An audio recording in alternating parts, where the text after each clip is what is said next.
اعوذ باللہ من الشیطان الرجیم بسم اللہ الرحمن الرحیم الحمد للہ رب العالمین وصلی اللہ علی محمد وآلہ الطاہرین.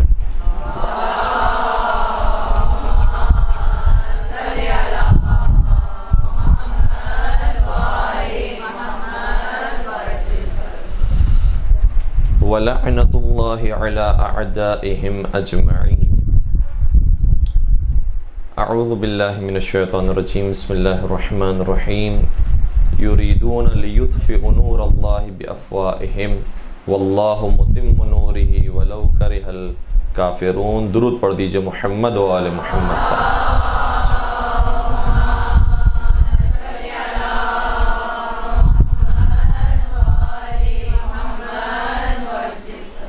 چونکہ ہمارے پاس 2 ہفتوں کا وقت موجود ہے، انشاءاللہ اس ہفتے بھی آپ کی خدمت میں ہوں گی اور انشاءاللہ آئندہ ہفتے بھی، تو ایک تسلسل کو قائم کرنے کے لیے 7ویں سرکار امام موسیٰ کاظم علیہ السلام کی سیرت کے حوالے سے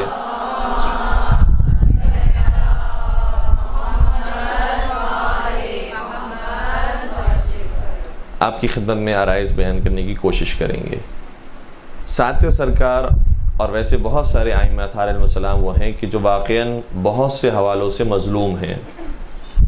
دشمنوں نے تو ان پر ظلم کیا ہی ہے، لیکن کچھ اپنے بھی ایسے ہیں کہ جنہوں نے کسی نہ کسی اعتبار سے کوتاہی کی ہے.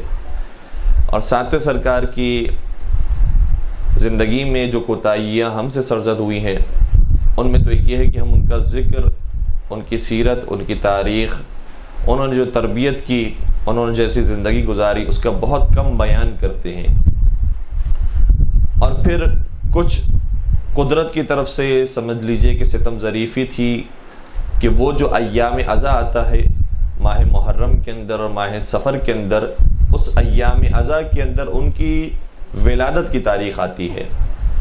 گرچہ اس کے بارے میں بھی ایک تحقیق ہے اور اختلافی بات ہے کہ وہاں پر وہ ولادت ہے بھی یا نہیں ہے، لیکن بہرحال سفر کے مہینے میں 7 سفر کی تاریخ کو امام کاظم کی ولادت کی تاریخ آتی ہے اور جشن کی کیفیت ہوتی ہے. لہٰذا ایام عزا کے اندر جشن منانا اور ولادت کو منانا بھرپور طریقے سے انسان صحیح انجام نہیں دے پاتا.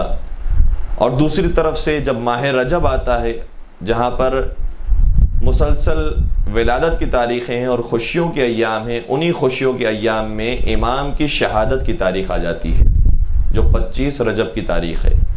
تو اس اعتبار سے بھی شاید بہت بہتر طریقے سے ہم روز شہادت نہیں منا پاتے. اور پھر اگر ان کی زندگی کو دیکھا جائے تو ان کی زندگی کے بارے میں بھی ایک ویسے تو تصور یہ ہے کہ بہت بڑا عرصہ ان کی زندگی کا زندان میں گزرا ہے، قید خانوں میں گزرا ہے. اور ایک لحاظ سے وہ تصور صحیح بھی ہے، چونکہ شاید اتنے طویل عرصے کے لیے کسی کو باقاعدہ زندان میں نہیں ڈالا گیا، ہمارے کسی بھی امام کو باقاعدہ زندان میں اتنے طویل عرصے تک نہیں ڈالا گیا جتنا 7ویں سرکار کو ڈالا گیا ہے. لیکن عجیب بات یہ ہے کہ 7ویں امام کو جتنا مدت امامت ملا ہے، اور مدت امامت کے بارے میں آپ بہتر جانتے ہیں کہ جب پہلے والے امام کی شہادت واقع ہو جائے تو اس کے بعد امامت شروع ہو جاتی ہے اس امام کی، اور اس وقت باقی رہتی ہے کہ جب تک یہ خود شہادت نہ پا جائیں. یہ جو مدت امامت کا پیریڈ ہے یہ تمام ائمہ میں سب سے زیادہ امام موسیٰ کاظم علیہ السلام کو نصیب ہوا. اور یہ ایک عجیب بات ہے، ورنہ ہم مولا کائنات کے بارے میں اس قدر بیان کرتے ہیں، امام حسن کے بارے میں بیان ہوتا ہے، مولا حسین کے بارے میں تو بہت شدت کے ساتھ کربلا کا پورا واقعہ بیان ہوتا ہے جو ان کی امامت کے زمانے میں پیش آیا ہے. پھر امام سید سجاد کے حوالے سے بیان ہوتا ہے، حتیٰ امام باقر، امام صادق، سب کے بارے میں بیان ہوتا ہے. لیکن جو مدت امامت کا پیریڈ ہے وہ عجیب بات یہ ہے کہ امام کاظم کو سب سے زیادہ نصیب ہوا. اور اگر کوئی جانتا ہو کہ کتنا نصیب ہوا ہے انہیں تو بتائیے کتنے عرصے تک انہوں نے امامت کی، کتنے عرصے تک مولا امامت کے فرائض کو انجام دیتے رہے.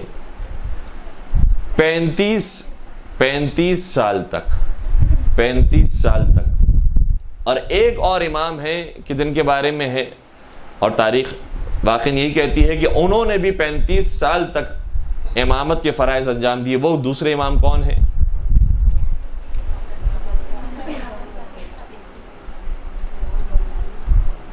امام زین العابدین علیہ الصلوۃ والسلام.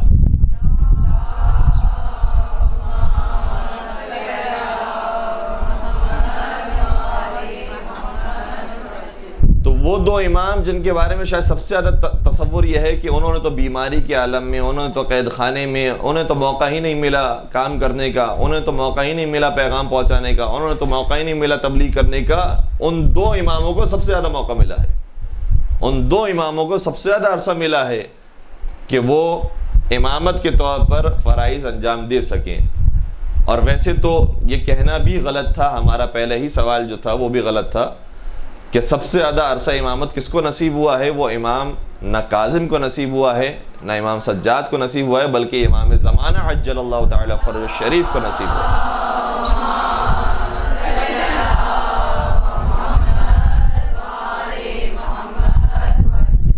1100 سال ہو چکے اور امام کی امامت کا سلسلہ جاری ہے.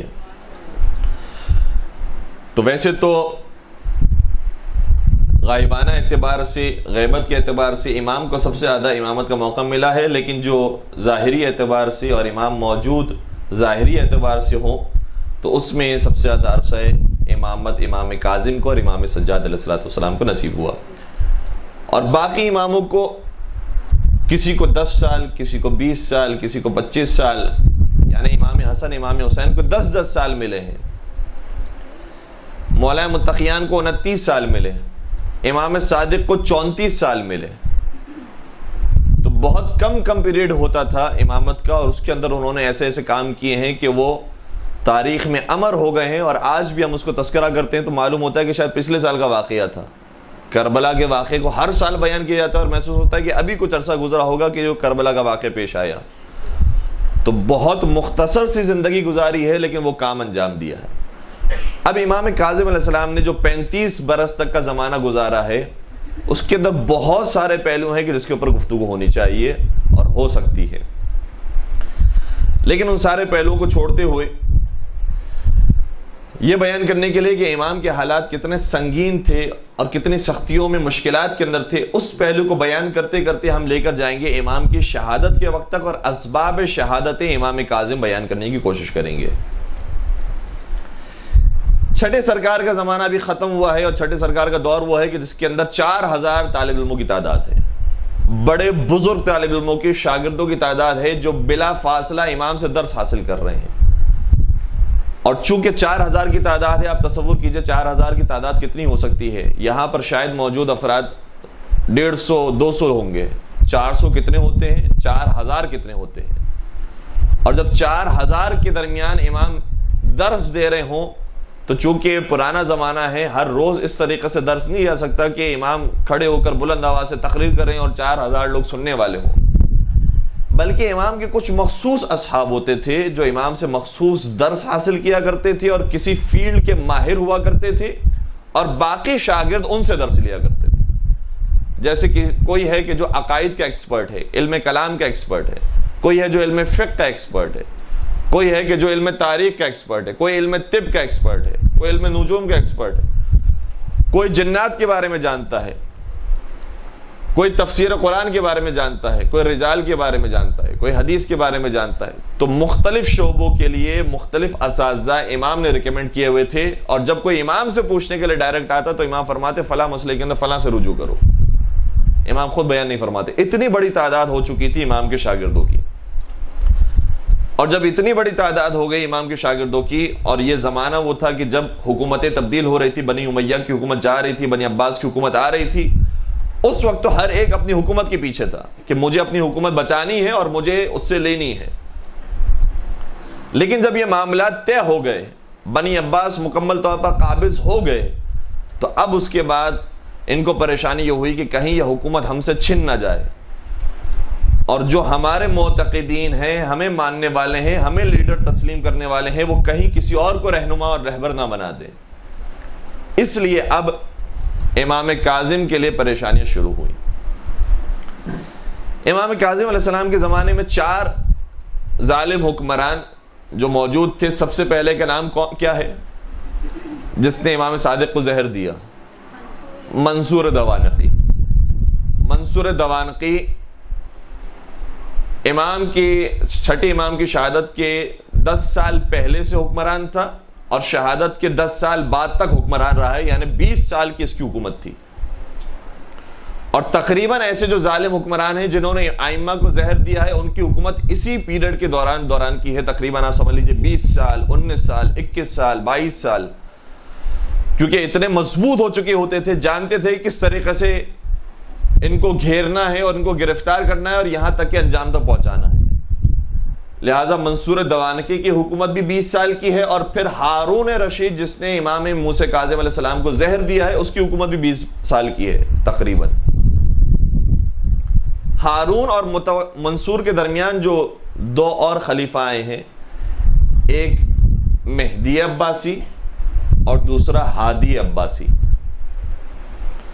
اچھا، میں تھوڑا سا اور بھی آپ کی خدمت میں ایک چیز بیان کروں کہ جو بادشاہان وقت ہوتے تھے وہ بھی اتنے منظم نہیں ہوتے تھے اور اتنے شریف اور اتنے نیک نہیں ہوتے تھے کہ جو ابھی حاکم وقت ہے وہ یہ کہے کہ میرے بعد ابھی میرا جو سب سے بڑا بیٹا ہے وہ حاکم ہوگا اور باقی اس کے سارے بھائی خاموشی سے تسلیم کر لے کہ ہاں ہم بڑے بھائی کو مان لیں گے، اور جو اس کے دوسرے خود چچا ہیں اور دوسرے بڑے رشتہ دار ہیں وہ کہیں کہ ہاں ہم سب جو ہے وہ تسلیم کرتے ہیں کہ آپ کے بڑے فرزند خلیفہ وقت ہوں گے. نہیں، بلکہ آپس میں خود ان کے اندر بڑا اختلاف اور انتشار ہوتا تھا اور خود ایک دوسرے کو قتل کرنے کے در پہ ہوتے تھے، اور یہ مسلسل رہتا تھا. صرف ہم نے تو امین اور مامون کا واقعہ سنا ہے، لیکن یہ شروع ہی سے سلسلہ چلا آیا ہے کہ ہر ایک دوسرے کو قتل کرنے کے در پہ ہوتا تھا تاکہ اسے حکومت مل جائے. چنانچہ منصور نے بھی اپنے بھائی کو یا قتل کروایا ہے یا فرصت سے استفادہ کیا ہے، ورنہ اس کے بھائی نے کہا تھا کہ میرا بیٹا بنے گا حاکم. جو صفوہ اس سے پہلے کا حاکم ہے اس نے کہا تھا کہ میرا بیٹا بنے گا، لیکن منصور نے اسے صفوہ ہی کی زندگی میں قتل کروا دیا یا وہ مر گیا، اور اس کے بعد وصیت اپنے نام پہ کروا لی کہ مجھے حاکم بنایا ہے صفوہ نے. چنانچہ اس طریقے سے منصور کو حکومت ملی. پھر منصور بھی چاہتا تھا کہ میرا بڑا بیٹا بنے. جب اس کو بنا لیا گیا تو اس کے جو بھائی تھے اور جو رشتہ دار تھے انہوں نے پھر اسی طریقے سے رکاوٹیں قائم کی کہ اس کو نہ مانا جائے. تو یہ سلسلہ بہت آسانی سے نہیں بنتا. میں کیوں بتا رہا ہوں یہ بات؟ بتانے کی وجہ یہ ہے کہ منصور کا جو بیٹا ہے، بڑا بیٹا، وہ تو ویسے حاکم بنا جس کا نام مہدی ہے، مہدی عباسی. منصور کے بعد مہدی عباسی آیا، بڑا بیٹا تھا منصور کا. اور پھر منصور کے بعد ہادی بھی بنا کہ جو مہدی کا بڑا بیٹا تھا، لیکن ہادی کے بعد اس کا بیٹا نہیں آیا حکومت پر، بلکہ اس کا بھائی ہارون آیا. ہارون کے بعد بھی جو اس کا بڑا بیٹا تھا امین، وہ بھی حکومت پر کچھ عرصے رہا اور پھر چلا گیا، پھر مامون آ گیا. تو یہ اس طریقے سے انسان نہ سوچے کہ ہر وقت جب بھی کوئی دوسرا حاکم آیا ہے اور اس کے بعد کا حاکم آیا ہے وہ ہمیشہ بیٹا ہوتا تھا پہلے والے کا. نہیں، کبھی بھائی ہوتا تھا، کبھی چھوٹا بیٹا ہوتا تھا، کبھی بڑا بیٹا ہوتا تھا، اور آپس میں اس طرح سے خلفشار ہمیشہ سے رہے خاندانوں کے اندر. اور میں تو عجیب بات آپ کی خدمت بیان کروں کہ ظالم حکمرانوں کے خاندان میں کیا، ائمہ کے خاندان میں رہا ہے یہ مسئلہ، اور وہ بھی ابھی اس کی مثال آئے گی. کئی ساری ویسے تو مثالیں ہیں کہ حسد کرنے والے لوگ ہر جگہ پر موجود ہوتے ہیں، اور یہ تو تاریخ بشریت جو شروع ہوئی ہے حضرت آدم علیہ السلام سے، ان کے بیٹوں میں آپس میں حسد ہو گیا، بھائی بھائی پر حسد ہو گیا. تو یہ حسد تو ہر وقت موجود ہے کہ میں آگے بڑھوں، میں حاصل کروں ساری چیزیں، اور دوسرا یہ چیز حاصل نہ کرے، چاہے اس کے اندر ظرفیت پائی جاتی ہے، اس کے اندر صلاحیت موجود ہو، تب بھی میں حاصل کروں. تو قابیل نے حابیل کو قتل کیا اسی حسد کی وجہ سے.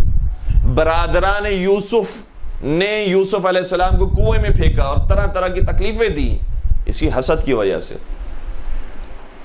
اور خاندان کو اور دیکھیے تو پسر نوح ہے جو نوح علیہ السلام پر ایمان نہیں لے کر آتا، نہیں مانتا اپنے باپ کو. نوح علیہ السلام اولو العزم نبی ہیں، 950 سال تک تو صرف تبلیغ کی ہے، قرآن کریم یہ کہتا ہے، لیکن اس کے باوجود بیٹا ایسا نافرمان نہیں مانتا. اسی طریقے سے جناب لوط علیہ السلام، جناب نوح علیہ السلام کی ہمسروں کے بارے میں کہ جو قرآن کریم نے کہا ہے، نہیں مانا انہوں نے. تو ہم ظالم حکمرانوں کے خاندان کی کیا بات کریں، انبیاء اور ائمہ کے خاندان میں کچھ ایسے افراد تھے جو اماموں کو نہیں مانتے تھے.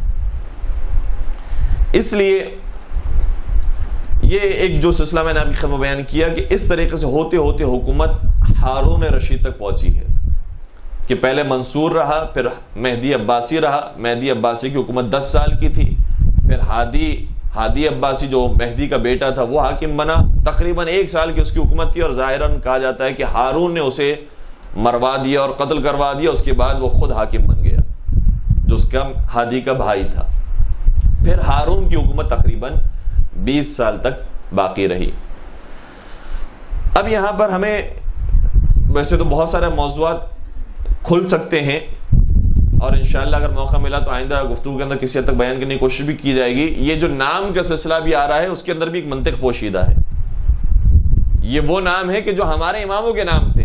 ہادی ہمارے امام کا نام ہے، 10ویں سرکار کا نام۔ مہدی ہمارے امام کا نام ہے، 12ویں سرکار کا نام۔ منصور بھی لقب آیا ہے امام زمانہ کا۔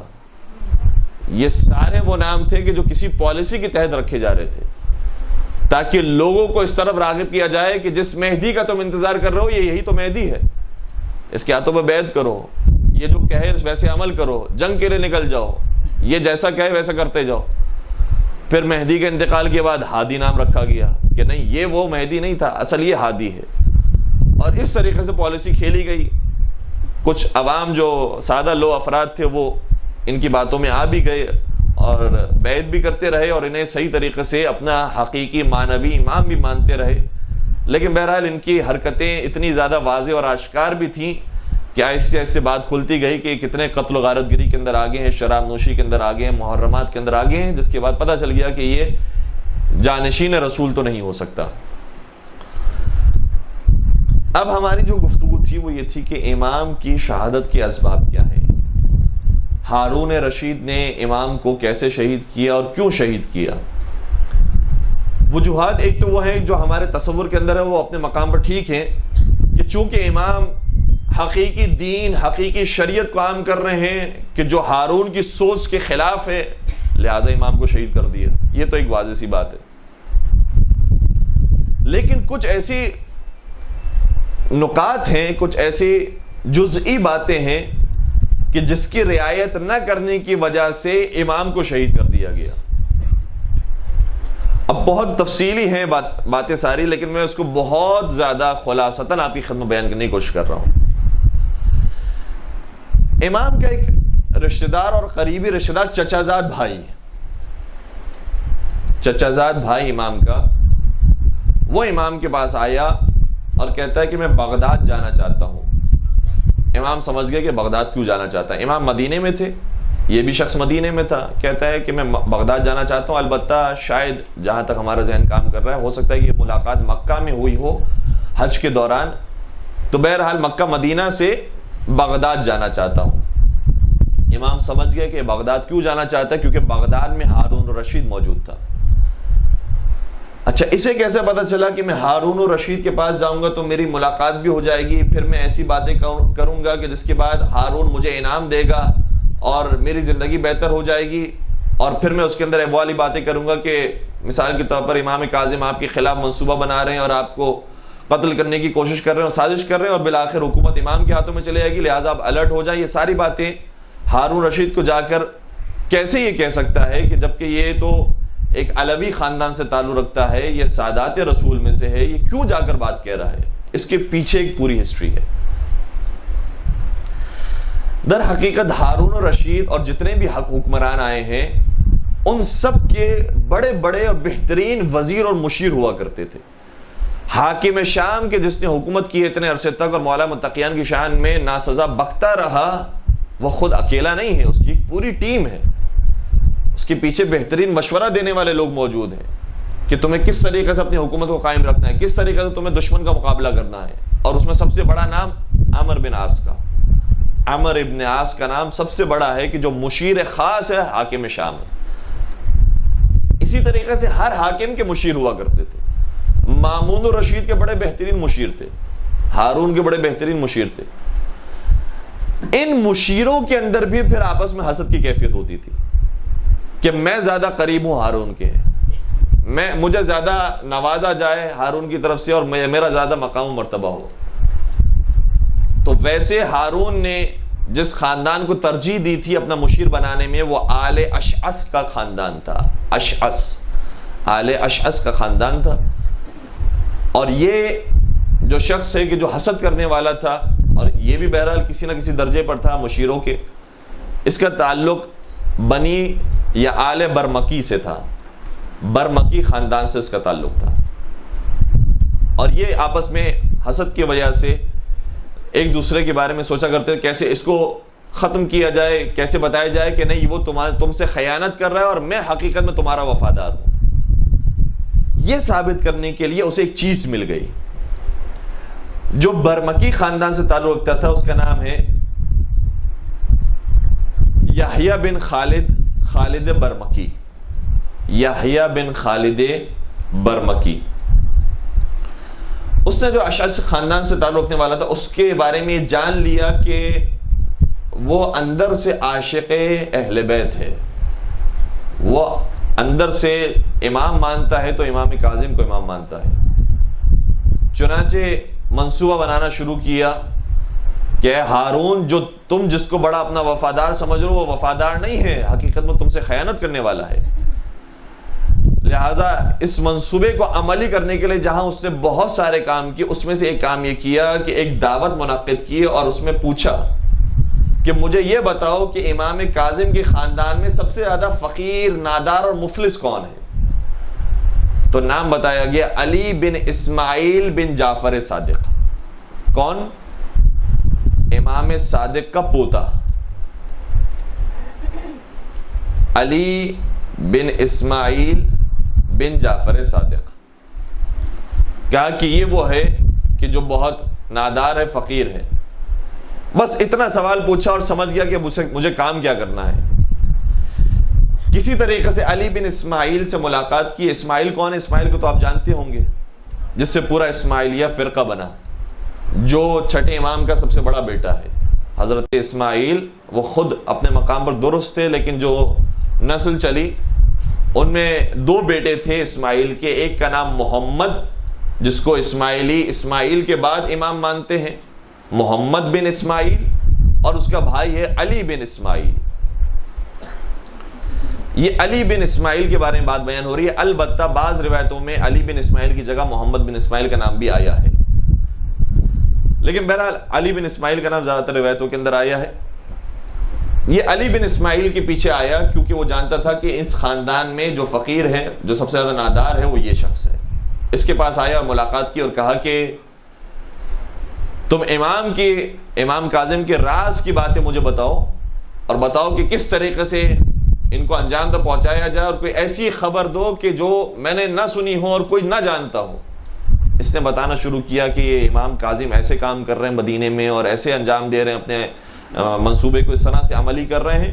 ساری باتیں اس نے بتانا شروع کی. بڑا چوک گیا اور حیران ہوا. کہا کہ یہ سب باتیں ایسی ہیں کہ جو کام کیے، ان ساری باتوں کو تم بنفس نفیس ہارون رشید کو بتانا، اور چونکہ یہ کام یحییٰ بن خالد برمکی نے انجام دیا تھا، لہٰذا اس کی گریڈنگ بڑھ جائے گی ہارون رشید کے سامنے.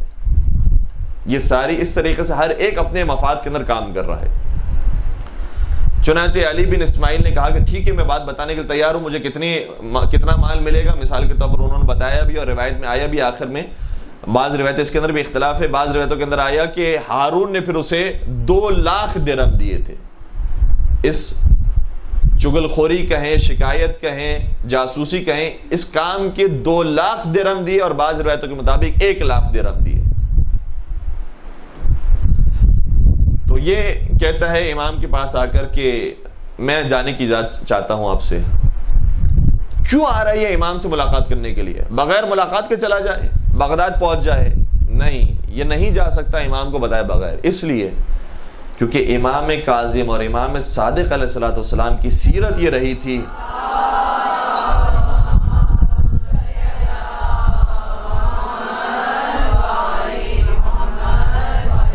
کہ خاندان میں اور خاندان کے علاوہ بھی کوئی بھی یتیم ہو جاتا تھا تو اس کی کفالت کیا کرتے تھے. اسماعیل کی موت ہوئی تو ان کے بچوں کو پالا ہے امام صادق نے، ان کے بچوں کو پالا ہے امام کاظم نے، ان کی شادیاں کی تھی امام کاظم نے، ان کو گھر بار دیا تھا امام کاظم نے.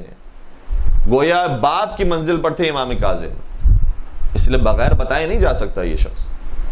کہتا ہے کہ مولا میں جانے کی اجازت طلب کرتا ہوں، جانا چاہتا ہوں کہ میں بغداد میں جاؤں اور وہاں پر جا کے کچھ کاروبار کروں۔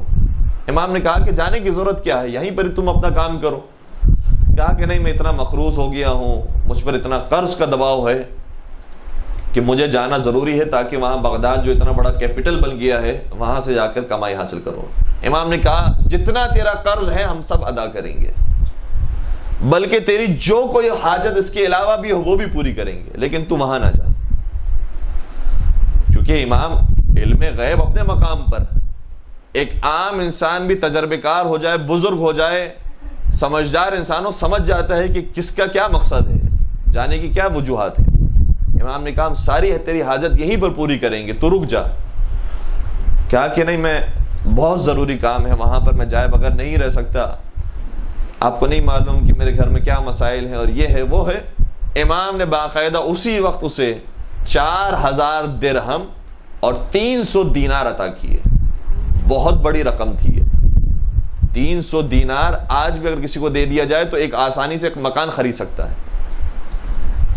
300 دینار یعنی سونے کے سکے، اور جو سکے ہمارے یہاں رائج ہیں اس سے ظاہراً 3 گنا زیادہ بڑا سکہ ہوتا تھا 1 دینار کا۔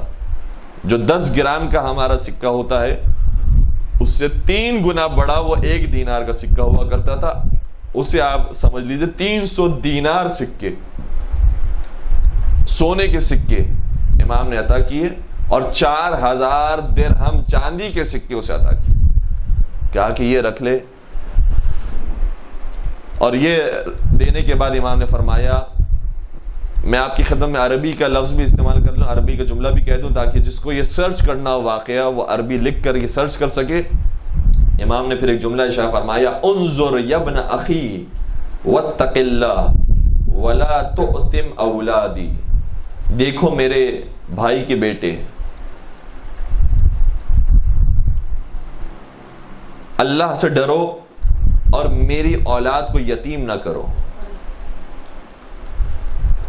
گویا میرے خون سے اپنے ہاتھوں کو رنگین نہ کرو۔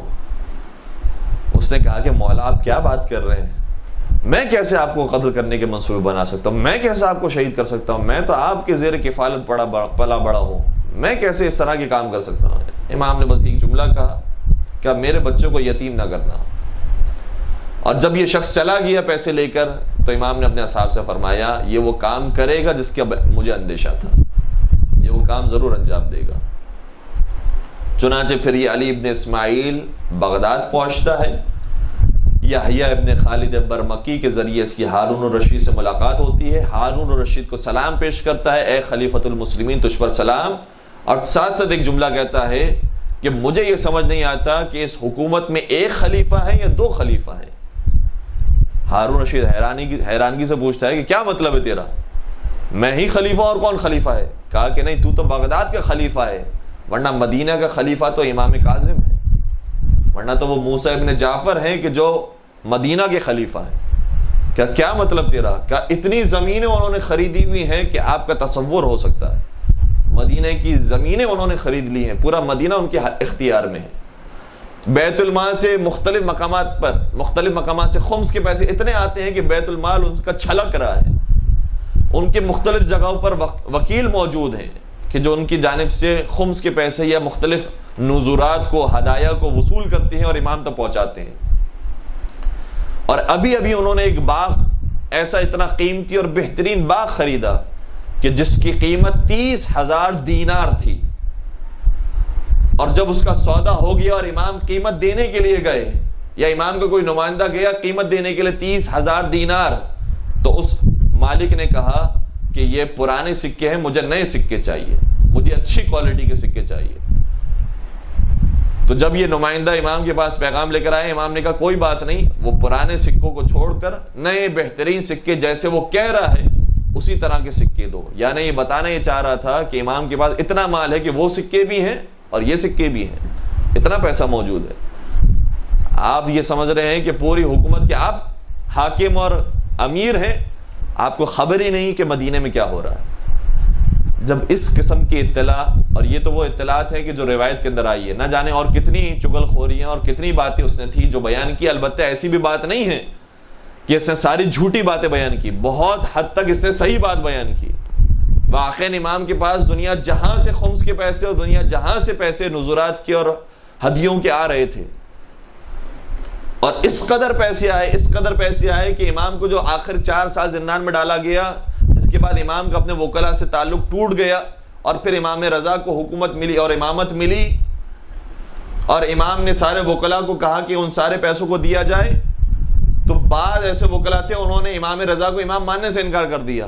کیوں؟ کیونکہ اتنے پیسے خود ان کی جیب میں پڑے ہوئے تھے، کہا کہ اگر ہم نے ان کو امام مان لیا تو سارے پیسے ان کو دینے پڑیں گے، بہتر ہے کہ ان کو امام ہی نہ مانا جائے اور یہ پیسے اپنے پاس رکھے جائیں۔ وہ پیسے جو ان وکلا نے اپنے پاس رکھے تھے، جن کی تعداد روایتوں میں آئی ہے، مثال کے طور پر ایک وکیل کے پاس 70,000 درہم موجود ہے، ایک وکیل کے پاس 30,000 درہم اور کچھ اور مال موجود ہے، دوسرے وکیل کے پاس بھی اسی طریقے سے 30,000 درہم اور کچھ مال موجود ہے، اور کتنے ہی اور وکیل ایسے تھے کہ جن کے پاس اس قسم کے اموال موجود تھے، انہوں نے امامت سے انکار کر دیا، امام رضا امام ہی نہیں ہے۔ تو ہر جگہ پر آپ کو اچھے برے لوگ نظر آئیں گے، صرف ہم کبھی کبھار جو ظالم حکمرانوں کے خاندان ہوتے ہیں انہی کو برا بلا کہہ رہے ہوتے ہیں اور اپنے گروباروں میں نظر نہیں ہوتی۔ جب یہ عہدے، جب یہ منصب ہمیں ملتے ہیں تو ممکن ہے کہ انسان کی نیتیں تبدیل ہو جائیں، اور جو اتنا نیک اور صالح انسان ہے وہ آہستہ آہستہ برائی کی طرف چلے جائے۔ مولا متقیان امیر المؤمنین حضرت علی ابن ابی طالب علیہ السلام کا بڑا خوبصورت فرمان ہے،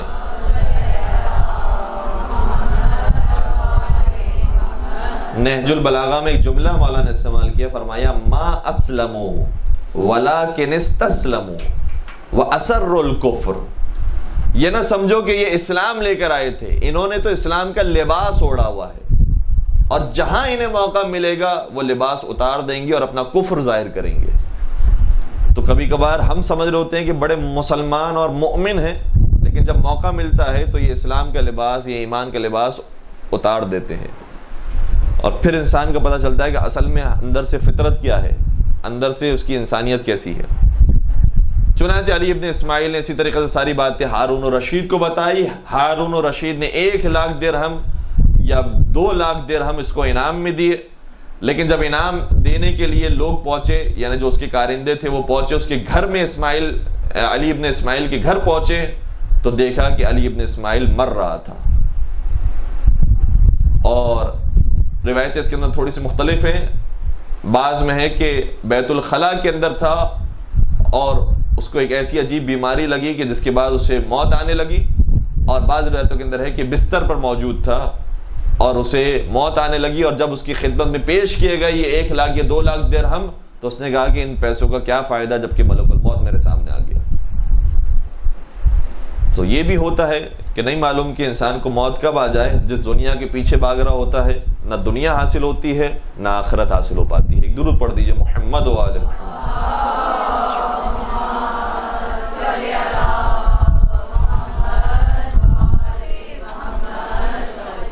چنانچہ روایت میں آیا کہ ایک وجہ امام کاظم کو شہید کرنے کی اور زندان میں ڈالنے کی یہ تھی کہ ہارون رشید نے دیکھا کہ میرے مقابلے پر یہ اتنے بڑے ہو گئے ہیں، یہ تو ان کی حکومت قائم ہونے والی ہے، لہٰذا امام کو گرفتار کیا۔ اب اس کے اندر بھی کیا کیا طریقے اختیار کیے وہ ایک الگ بحث ہے۔ دوسری ایک اور وجہ میں آپ کی خدمت بیان کروں۔ ہشام ابن حکم کا نام شاید آپ میں سے کسی نے سنا ہوا ہو۔ ہشام ابن حکم کس کے صحابی تھے؟ یہ چھٹے امام جعفر صادق علیہ السلام کے صحابی تھے۔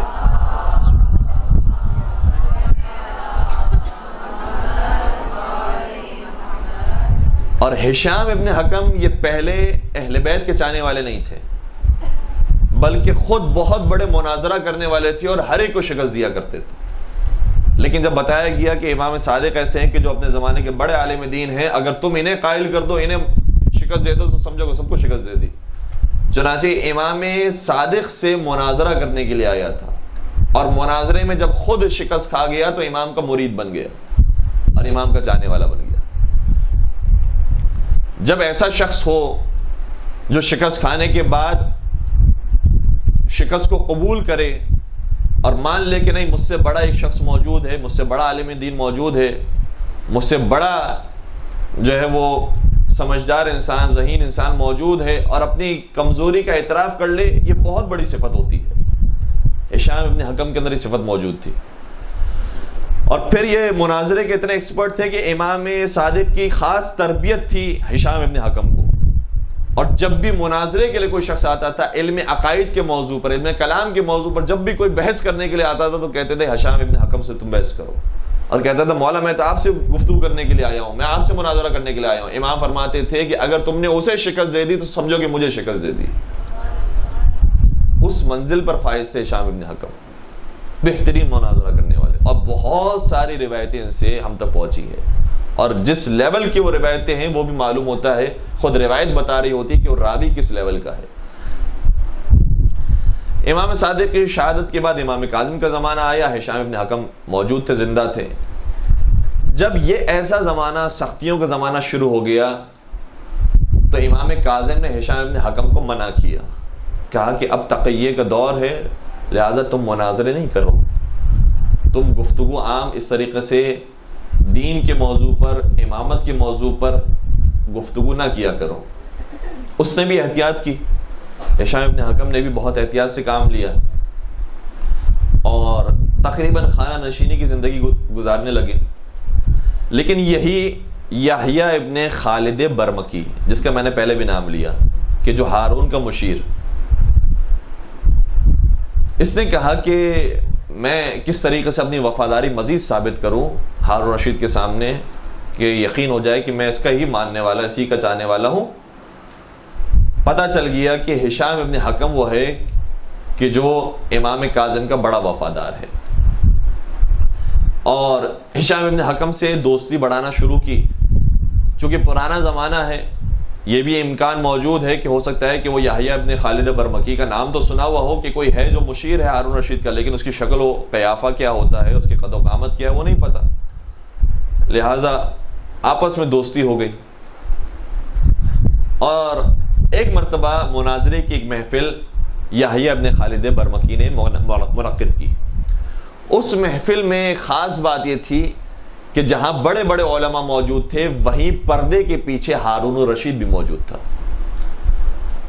اور یہ سب آپس میں مناظرہ کر رہے تھے کسی نہ کسی موضوع پر۔ ویسے تو شروع میں موضوعات مختلف تھے، لیکن بہرحال ہوتے ہوتے بات امامت کے موضوع تک پہنچ گئی۔ کسی نے جوابات دیے، لیکن جواب سے دوسرے لوگ قانع نہیں ہو سکے، مطمئن نہیں ہو سکے۔ کہا گیا کہ ہشام ابن حکم کو بلایا جائے اس موضوع پر مناظرہ کرنے کے لیے۔ ہشام نے منع کیا کہ نہیں، میں اب جانا چاہتا ہوں کوفہ، میں جانا چاہتا ہوں مدینہ، چھوڑنا چاہتا ہوں، تو میں مناظرے کے لیے نہیں آ سکتا۔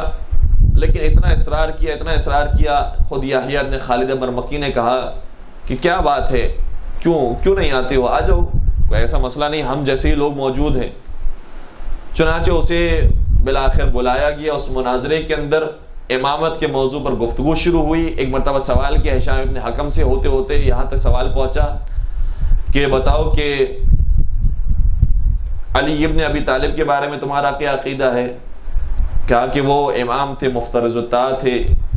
کیا اس کے بعد کا جو امام ہے؟ کہا کہ وہ بھی مفترض الطاعہ ہے، یعنی ان کی بھی اطاعت کرنا ضروری ہے، واجب ہے، وہ جو حکم دے میں مانوں گا۔ یہ ہوتے ہوتے بات یہاں تک پہنچے کہ آج کے دور میں امام کون ہیں، تو بتایا کہ موسیٰ ابن جعفر ہیں۔ کہا کہ اگر وہ حکم دے تو وہ انسان کو تسلیم کر لینا چاہیے۔ سوال کرنے والے نے یہ سوال کیا، اگر وہ جنگ کرنے کا حکم دے، اگر وہ کہیں کہ ہارون کو قتل کر دو، اگر وہ کہیں کہ اس حکومت کو خراب کر دو، ختم کر دو، کیا تم کرو گے؟ کہا کہ اطاعت چونکہ ضروری ہے، لہٰذا یہ کام کیا جائے گا اور میں کام کروں گا۔ جب یہاں تک بات پہنچی تو ہارون نے پردے کو ہٹایا اور کہا کہ مجھے اب پتہ چل گیا کہ حکومت کے اندر ایسے لوگ موجود ہیں کہ جو میرے خلاف بات کرنے والے ہیں اور مجھ سے جنگ کی باتیں کرنے والے ہیں، لہذا فوراً سے ایسے افراد کو یا تو گرفتار کیا جائے، قتل کیا جائے۔ یہ والی بات ہارون الرشید ابھی کر رہا تھا کہ ہشام ابن حکم فرار کر گیا، بھاگ گیا، اور بھاگ کر ظاہراً کوفہ پہنچ گیا۔ لیکن اس کے جتنے گھر والے تھے اس پر بہت ستم کیا ہارون الرشید نے، اور پھر یہاں سے مزید پتہ چل گیا کہ امام کاظم اپنے گھر میں صرف بیٹھے ہوئے نہیں ہیں بلکہ ایسے افراد تیار کر رہے ہیں جو معاشرے میں جا کر یہ بتاتے ہیں کہ تمہارا حقیقی امام کون ہے، اگر وہ تمہیں جنگ کا حکم دے تو ہارون کو بھی قتل کر دو، ہارون کے خلاف بھی جنگ کرو۔ جب ایسے افراد معاشرے کے اندر موجود ہوں گے اور پھر وہ تیار کرنے والا بھی موجود ہوگا تو پھر میری حکومت کیسے چل سکتی ہے؟ لہذا روایت یہ کہتی ہے کہ یہ مناظرہ بھی وجہ بنا امام کاظم کی شہادت کا۔ تو اپنے افراد ہیں، محبت میں کام کر رہے ہیں، دین کے لیے کام کر رہے ہیں، لیکن جب امام نے منع کر دیا ہے کسی کام کا، حکم آ گیا ہے کسی چیز کے بارے میں کہ اس کام سے رک جاؤ، ابھی دین کو نقصان پہنچ سکتا ہے اس چیز سے، تو پھر ذمہ داری بن جاتی ہے کہ انسان اس کام سے رک جائے، چاہے اس کی عقل اور منطق یہ کہہ رہی ہو کہ یہ کام بہرحال مفید ہے، میری نظر میں اچھا کام لگ رہا ہے، لیکن جہاں حکم امام آ جائے وہاں پھر سمعاً اور طاعتاً قبول کرنا پڑتا ہے، وہاں پھر انسان اپنی فکروں کو نہیں لے کر آتا، اپنے خیالات کو نہیں لے کر آتا۔ ہشام ابن حکم جیسا انسان بھی اگر کہیں پر چھوٹی سی کوتاہی کر دے تو مولا امام کاظم کی شہادت کا سبب بن جاتا ہے۔ تو چھوٹی سی غلطی سے بھی کبھی کبھار انسان بڑے انسان جو نقصانات ہیں وہ برداشت کرنے پڑتے ہیں، جس میں سے ہشام ابن حکم کی ایک مثال روایتوں کے اندر ملتی تھی، اور ایک علی ابن اسماعیل جو خود امام کے خاندان سے تعلق رکھتا تھا لیکن امام کو شہید کیا اس کی باتوں کی وجہ سے، اور پھر اس کے برخلاف بھی واقعات موجود ہیں۔ چونکہ تھوڑا سا وقت ہمارے پاس موجود ہے لہٰذا میں ایک درخواست کروں گا، ایک درود پڑھ دیجیے محمد و آل محمد۔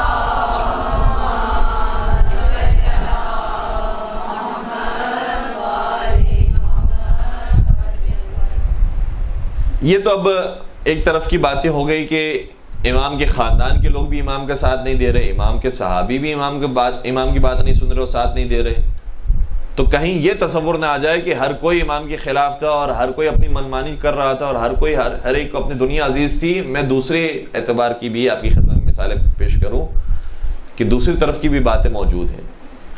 اس میں علی ابن یختین کی مثال سر فہرست ہے۔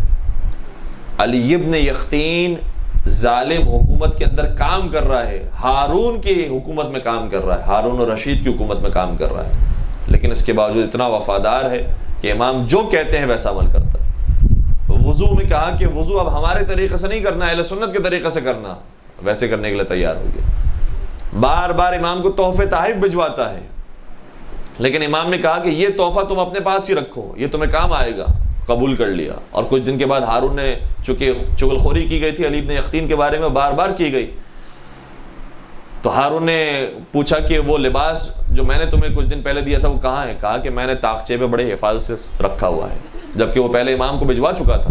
امام نے واپس کیا تھا، کہا تھا اس کی حفاظت کرنا، یہ تمہیں کام آئے گا، لہٰذا وہ اپنے پاس رکھ لیا۔ امام کے ایسے وفادار کہ امام سے جب ملاقات کرنے کے لیے آتے ہیں، امام کہتے ہیں میں تجھ سے ملاقات نہیں کر سکتا، سمجھ گیا مجھ سے کوئی کوتاہی ہوئی۔ کہا کہ مولا جب آتا تھا آپ کے پاس، آپ سے ہمیشہ ملاقات ہوتی تھی، اب کیوں مجھے ملاقات کی اجازت نہیں ہے؟ تو خادم سے بہت زیادہ اصرار کیا، یہاں تک کہ ملاقات ہوئی۔ امام نے بیان کیا کہ دیکھ، ایک شیعہ جب تیرے پاس آیا تھا اپنا کام لے کر تو تو نے بھی یہی جواب دیا تھا میرے پاس وقت نہیں ہے تیرے لیے۔ جب تمہارے در پر کوئی شیعہ آئے تو یہ نہ سمجھو کہ شیعہ آیا ہے، یہ بلکہ سمجھو کہ اس کا امام آیا ہے، اور یہ سمجھ کے اسے جواب دو۔ چنانچہ وہ علی ابن یختین مادی اعتبار سے بھی اس منزل پر فائز تھے، معنوی اعتبار سے بھی اس منزل پر فائز تھے، لیکن اس کے باوجود مدینے کا سفر کرتے ہیں، وہاں پہنچتے ہیں، وہاں جا کر معافی مانگتے ہیں، اپنے چہرے پر وہ اس کے تلوے کا داغ لیتے ہیں، اور پھر امام کی خدمت میں آتے ہیں کہ مولا دیکھیں اس نے معاف کر دیا، اب آپ بھی معاف کر دیجیے۔ تو کچھ ایسے چاہنے والے بھی تھے۔ جبکہ علی ابن یختین کے بارے میں تو ہم سنتے رہتے ہیں، علی ابن یختین کو کیسے حکومت کے اندر حصہ مل گیا۔ خود علی ابن یختین کا جو باپ ہے یختین، یہ بنی عباس کے لیے کام کرتا تھا، اور بنی عباس کے لیے نہ صرف کام کیا ہے بلکہ قیام میں حصہ لیا ہے، اتنا حصہ لیا، اتنا بھرپور حصہ لیا کہ بنی امیہ والے اس کے پیچھے لگ گئے تھے، تو یہ کوفہ سے فرار کر کے مدینہ آ گیا، اور جب کوفے کے اندر بنی عباس کی حکومت قائم ہوئی تو سب یہ سمجھ رہے تھے کہ یختین ہے، یختین کا خاندان سب ہمارا چاہنے والا ہے، ہمارا مرید ہے۔ چنانچہ یختین کے مرنے کے بعد اس کے بیٹے کو ہارون رشید نے اپنے دربار میں جگہ دی، کہا یہی سمجھ کے کہ یہ ابھی بھی بنی عباس والا ہی ہے، ابھی بھی ہمارے چاہنے والا ہے۔ اور پھر علی ابن یقطین کو جب یہ دعوت دی گئی کہ تم ہمارے پاس آ جاؤ، کوفے میں ہمارے ساتھ کام کرو یا بغداد میں ہمارے ساتھ کام کرو، تو علی ابن یقطین امام کاظم کے پاس آ کر اجازت طلب کرتے ہیں، مولا آپ اجازت دیتے ہیں کہ میں جاؤں وہاں پر جا کر کام کروں، ان کی حکومت کا حصہ بنوں؟ امام نے فرمایا ہاں ہماری طرف سے اجازت ہے، لیکن ایک بات کا خیال رکھنا کہ جب کوئی شیعہ تم سے مدد مانگنے کے لیے آئے تو اسے کبھی رد نہیں کرنا، شیعت کے لیے، شیعوں کے لیے کام کرنا۔ اور آج بھی علماء کرام مراجع نظامیہ فرماتے ہیں کہ انسان ہر حکومت کا حصہ بن سکتا ہے، جو چاہے شیعہ حکومت نہ بھی ہو اس کا بھی حصہ بن سکتا ہے، لیکن اسی نیت کے ساتھ، یہ ضروری ہے، اسی نیت کے ساتھ کہ میں شیعت کے لیے کام کرنا چاہتا ہوں، میں شیعوں کے لیے کام کرنا چاہتا ہوں، اس منصب کے بعد میں ظالم حکومت کو فائدہ پہنچانا نہیں چاہتا، بلکہ اس حکومت کے ذریعے میں اپنے مذہب کو فروغ دینا چاہتا ہوں، تو پھر اس کے لیے ایسا منصب حاصل کرنا جائز ہے۔ تو علی ابن یقطین نے یہ کام کیا ہے۔ اور اس کے بالمقابل آپ دیکھیں تو خود امام کاظم کے زمانے میں صفوان جمال کی مثال بھی ہے،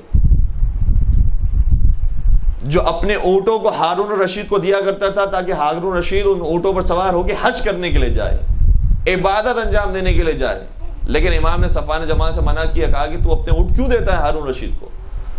عرض کیا کہ مولا میں تو اس لیے دیتا ہوں تاکہ وہ حج کر کے آئے، کیونکہ صفوان جمال کے پاس جو اونٹ تھے وہ بہترین اونٹ تھے، اس پائے کے اونٹ اور اس لیول کے اونٹ، اس اسٹینڈرڈ کے اونٹ کسی اور کے پاس نہیں تھے، کیونکہ اس زمانے میں جو سواری تھی وہ بینز اور مرسیڈیز اور یہ چیز تو نہیں تھی، یہی چیز ہوتی تھی، تو بہترین سواری، بہترین جانور اس کے پاس موجود تھا، لہٰذا ہارون الرشید جیسا حاکم لیتا تھا اگر اونٹ تو کرائے پر صفوان جمال سے لیا کرتا تھا، اور صفوان جمال چاہنے والا تھا امام کاظم کا، امام نے منع فرمایا۔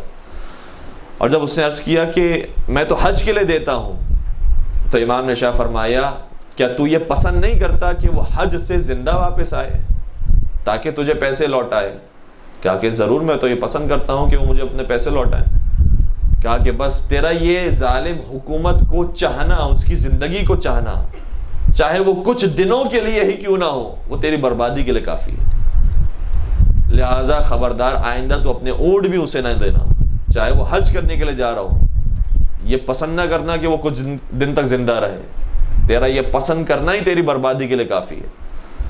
اور بڑا مشکل تھا اگلے سال اس کے لیے منع کرنا، جب ہارون رشید نے دوبارہ معلوم کیا کہ مجھے اس سال بھی اونٹ چاہیے، تو کہا کہ میں بوڑھا ہو چکا ہوں، یہ کاروبار میں نے چھوڑ دیا ہے، اور اب وہ اسٹینڈرڈ کے اونٹ آپ کے معیار کے مطابق نہیں رہے ہیں۔ لیکن یہ ساری باتیں ہارون بھی سمجھ گیا، ہارون نے کہا کہ کوئی بات نہیں ہے سوائے اس کے کہ تیرے امام نے تجھے منع کیا ہے، اور اگر تیرا وہ سابقہ نہ ہوتا میرے ساتھ تو میں تجھے قتل کر دیتا۔ تو ایسی ایسی ذمہ داریاں صحیح ہیں اصحاب ائمہ نے، اس زمانے کے شیعوں نے تو امام کی بارگاہ میں انہوں نے کوئی مقام پایا ہے۔ صرف ایسا نہیں کہ آج کے زمانے میں شیعہ جو ہے وہ مشکلات کے اندر ہے، اس زمانے میں جب امام موجود تھے، ظاہر تھے، اس زمانے میں بھی شیعوں نے بہت مشکلوں کے ساتھ اپنی ذمہ داریوں کا ادا کیا ہے، اور امام کو راضی کیا ہے، اور امام کے حکم پر اطاعت کی ہے۔ کئی ساری اور باتیں تھیں، لیکن بس شاید ہمارا وقت 4:30 بجے تک ہے، 5 بجے تک، اچھا تو ہمارا پاس کچھ وقت ہے، ایک اور درود پڑھ دیجئے محمد و آل محمد۔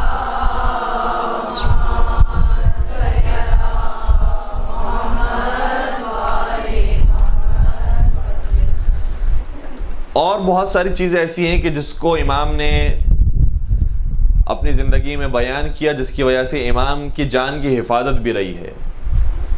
پہلے شروع میں ہم نے 2 مثالیں وہ دے دی کہ جس سے امام کی شہادت واقع ہوئی، کچھ مثالیں اب ہم وہ عرض کر رہے ہیں کہ جس سے امام کی جان بھی بچی، امام کی شیعوں کی جان بھی بچی، اس میں علی ابن یقطین کی مثال پیش کی، اور پھر خود امام صادق علیہ السلام کی جو وصیتیں ہیں، اللہم صلی علی محمد،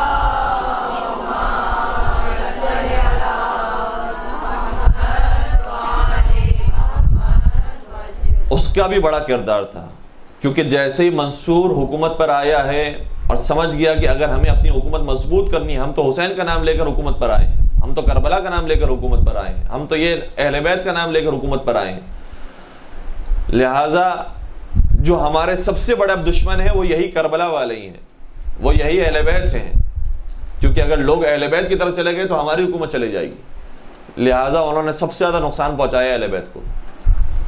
اور یہ بھی ایک عجیب بات ہے جو تاریخ میں ملتی ہے, شاید سن کر تعجب ہوگا, کہ منصور بنی عباس کی حکومت سنبھالنے سے پہلے ذاکر حسین تھا.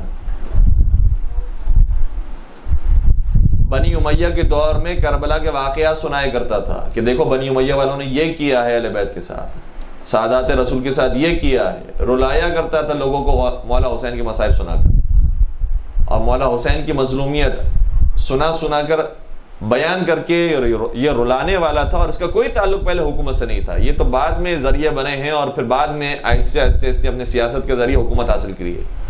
ورنہ بنی امیہ کے دور میں گلی کوچوں میں جا کر, گاؤں شہر میں جا کر یہ سنایا کرتا تھا کربلا کے واقعات کو کہ دیکھو یہ کیا ہے اہل بیت رسول کے ساتھ بنی امیہ نے, لہذا بنی امیہ کو ختم کیا جائے.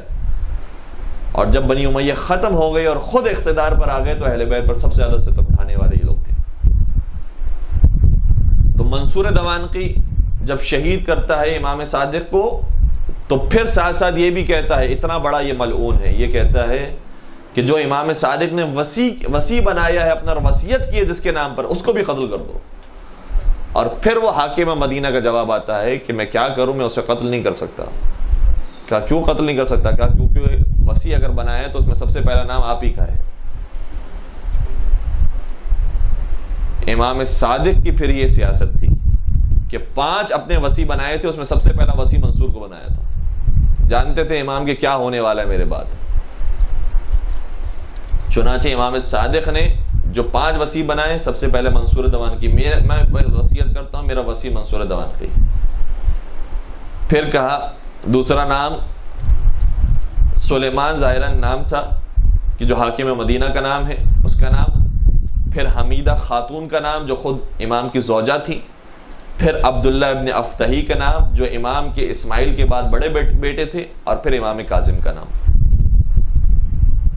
اور یہ وصیت نامہ جب آہستہ سے مشہور ہوا اور لوگوں کو پتہ چلنا شروع ہوا, منصور دوانقی تو کسی طریقے سے ہو ہی نہیں سکتا امام صادق کا خلیفہ, امام صادق کا جانشین, یہ تو ہو ہی نہیں سکتا. حاکم مدینہ یہ تو خود قتل کرنے والا ہے, یہ کیسے ہو سکتا ہے؟ اور اس کے بعد پھر حمیدہ خاتون, یہ خاتون ہے اور خاتون نہ نبی ہوتی ہے نہ امام ہو سکتی ہے, لہذا یہ بھی نہیں ہو سکتی. اور پھر عبداللہ افتحی اور امام کاظم میں سے کسی کو امام تسلیم کرنا تھا شیعوں کو. اور پھر یہ امام کی سیاست تھی اور ذہانت تھی. کچھ لوگ وہ تھے کہ جو یہ وصیت نامہ پڑھ کر تقریباً سمجھ گئے کہ کون ہوگا, جیسے ابو حمزہ صومالی کے بارے میں ملتا ہے کہ وہ سمجھ گئے. اور کچھ لوگ وہ تھے کہ جنہوں نے باقاعدہ آ کر چیک کیا, پہلے عبداللہ افتحی کو آ کر چیک کیا کہ یہ واقعاً امام ہیں, یہ علم غیب جانتے ہیں, یہ مشکل مسائل کو حل کر سکتے ہیں. اور جب وہاں سے کوئی مطمئن کنندہ جواب نہیں ملا تو پھر امام کاظم کے پاس آئے. بہت سارے لوگ وہ تھے کہ جو عبداللہ افتحی کی وجاہت دیکھ کر, اس کے روب کو دیکھ کر, اور انسان اگر لباس کو اچھا کر لے تو لوگ اسے آیت اللہ سمجھنے لگتے ہیں, تو اسی طریقے سے اس نے اپنے لباس کو جیسے رکھا تھا اور جو اس کا انداز تھا, شاہانہ انداز یا جو بھی انداز تھا, اس کو دیکھ کر بہت سارے تو اسی کے مرید ہو گئے کہ ہاں اب امام صادق کے بعد یہی امام ہے. لیکن جو سمجھدار لوگ تھے, جو امام کے خاص الخاص اصحاب تھے, انہوں نے سوالات پوچھے اور اس کے جوابات جب عبداللہ افتحی کو نہ آئے تو فوراً وہاں سے نکل آئے. ان میں کون تھے؟ ان میں مومن طاق کا نام اور ہشام ابن سالم کا نام ملتا ہے ایک روایت کے اندر. یہ روایت بہت تفصیلی روایت ہے, واقعہ پڑھنے کے قابل ہے روایت. مومن طاق اور ہشام ابن سالم یہ دونوں امام کے, یہ دونوں عبداللہ افتحی کے پاس سے نکلتے ہیں اور پھر موسیٰ کاظم کے پاس جاتے ہیں.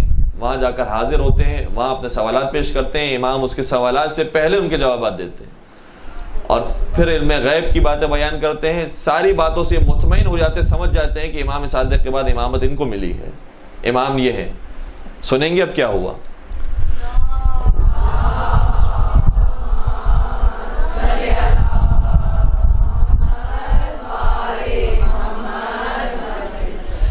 اس کے بعد انہوں نے کہا کہ مولا آپ ہمیں ہی اپنا خادم بنا لیجئے, آپ ہمیں ہی اپنا غلام بنا لیجئے, یا موقع دے دیجئے کہ ہم روز آپ کی خدمت میں آئیں, اپنے سوالات پیش کریں, آپ کی نمازوں کو دیکھیں, آپ کی زیارت کریں. مولا نے فرمایا خبردار یہ ہماری پہلی اور آخری ملاقات تھی، اس کے بعد مجھ سے ملاقات کے لیے نہیں آنا، یا ظاہراً کہا کہ 1 سال کے بعد آنا، ہر روز تو دور کی بات، ہر ہفتہ ہر مہینہ تو دور کی بات، اب 1 سال کے بعد مجھ سے ملاقات کرنے کے لیے آنا، کیونکہ اگر تم نے روزانہ مجھ سے ملاقات کی اور لوگوں کو ہر جگہ ہر گلی کوچے میں جا کر بتایا کہ امام صادق کے بعد امام کاظم بنے ہیں، تو تمہاری جان کو بھی خطرہ ہے، میری جان کو بھی خطرہ ہے، لہذا خبردار یہ کام نہیں کرنا۔ چنانچہ یہ دونوں نکلتے ہیں اور امام کی نصیحت یہ تھی کہ خاص الخاص لوگوں کو جن کے بارے میں تمہیں پورا یقین ہو، پوشیدہ اعتبار سے جا کر مخفی طریقے سے جا کر بتانا کہ امام صادق کے بعد امامت امام کاظم کو ملی، اور اس طریقے سے امامت کا پیغام آہستہ آہستہ عام ہوا۔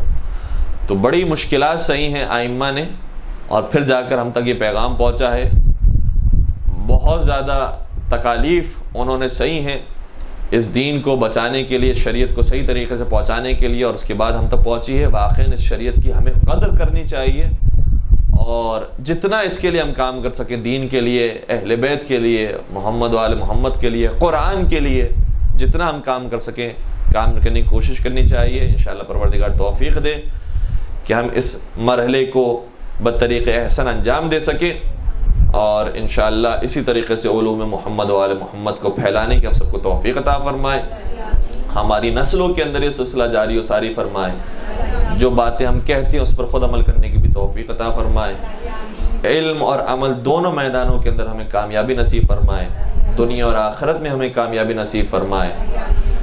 پالنے والے اس قلی سی عبادت کو اپنی بارگاہ میں قبول فرما، جو ہمارے گناہ کبیرہ صغیرہ ان کی مغفرت فرما، ہمارے مرحومین کی مغفرت فرما، بے روزگار مومنین کو رزق حلال عطا فرما، جو رزق حلال کمائے ان کے رزق میں برکت و وسعت و کثرت عطا فرما، پالنے والے جو مریض ہیں بیمار ہیں انہیں شفاء کاملہ اور عاجلہ عطا فرما، ہم سب کو 4 معصومین کی زیارت نصیب فرما، حج اور عمرے کی سعادت ہم سب کو نصیب فرما، زمانے کے امام کے ظہور میں تعجیل فرما، ہمیں ان کے اعوان و انصار عاشقین و محبین میں شمار فرما۔ ربنا تقبل منا انک انت السمیع العلیم وتب علینا انک انت التواب الرحیم برحمتک یا ارحم الراحمین، برحمتک یا ارحم الراحمین، وصلی اللہ علی محمد و